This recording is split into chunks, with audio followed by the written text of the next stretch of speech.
অচলাবস্থা কাটিয়ে স্বাভাবিক হচ্ছে চট্টগ্রাম বিশ্ববিদ্যালয়। শিক্ষার্থীদের পদচারণায় প্রাণ ফিরেছে ক্যাম্পাসে, চলছে শাটল ট্রেনও।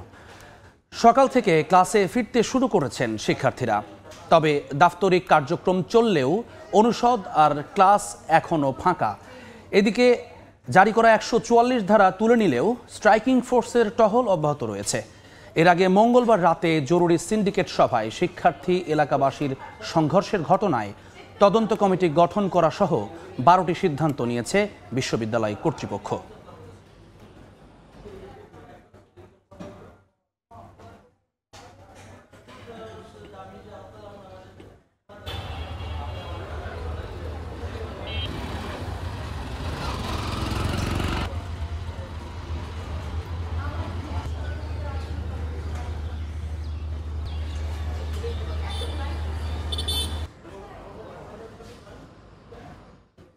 এই মুহূর্তে চট্টগ্রাম বিশ্ববিদ্যালয় ক্যাম্পাসে আছেন সহকর্মী নিগার মেহেরিন রিনি।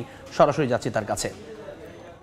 আজ থেকে সবকিছু একটু একটু স্বাভাবিক হতে শুরু করেছে বলে আমরা দেখছি, কিন্তু এখনো আসলে বিশ্ববিদ্যালয়ের শিক্ষার্থীদের আনাগোনা খুব একটা দেখা যাচ্ছে না, এবং আমরা শিক্ষার্থীদেরকে ক্লাসে কিংবা অনুষদে খুব একটা উপস্থিত হতেও দেখছি না। আমরা এখন আছি চট্টগ্রাম বিশ্ববিদ্যালয়ের যে সমাজবিজ্ঞান অনুষদ, এখানে আসলে আমরা শিক্ষার্থীদেরকে দেখতে পাচ্ছি না। শিক্ষার্থীরা আসলে এখানে উপস্থিত নেই, এবং আমরা দেখতে পাচ্ছি যে পুরো বিশ্ববিদ্যালয় আসলে ফাঁকা।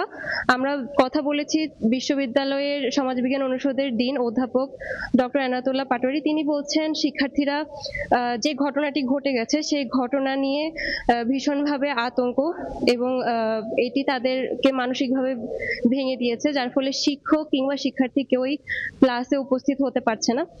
যদিও বেশিরভাগ বিভাগে ক্লাস সাসপেন্ড হয়ে যাওয়ার কারণে খুব একটা ক্লাস হচ্ছে না, কিন্তু তারপরেও যে পরীক্ষাগুলো হওয়ার কথা ছিল সেই পরীক্ষাগুলো এখন স্থগিত রয়েছে। তবে কিছু কিছু বিভাগে আমরা দেখতে পাচ্ছি যে শতভাগ উপস্থিতি নিশ্চিত করে তারপরে শিক্ষার্থীদের পরীক্ষা নেওয়া হচ্ছে। এবং গতকালকে চট্টগ্রাম বিশ্ববিদ্যালয়ের মেডিকেল থেকে একটি লিস্ট প্রকাশ করা হয়েছে, যেখানে ওই হাসপাতাল থেকে কতজন শিক্ষক শিক্ষার্থী আহত হয়ে চিকিৎসা নিয়েছেন সেই তালিকাটি তারা প্রকাশ করেছে। তারা দেখিয়েছেন ৪২১ জন শিক্ষক শিক্ষার্থী সেই হাসপাতাল থেকে চিকিৎসা নিয়েছেন। গতকালকে সিন্ডিকেট মিটিং এ আরো জানানো হয় যে তারা এই ঘটনাটি নিয়ে একটি মামলা করে, যেখানে ৯৫ জনের নাম উল্লেখ করে এবং ১০০০ জনকে অজ্ঞাত রেখে তারপরে তারা এই মামলাটি করে।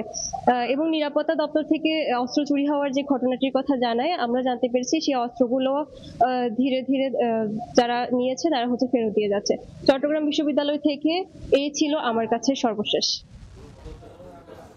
চট্টগ্রাম বিশ্ববিদ্যালয়ের সবশেষ খবর জানাচ্ছিলেন সহকর্মী নিগার মেহেরিন রিনি।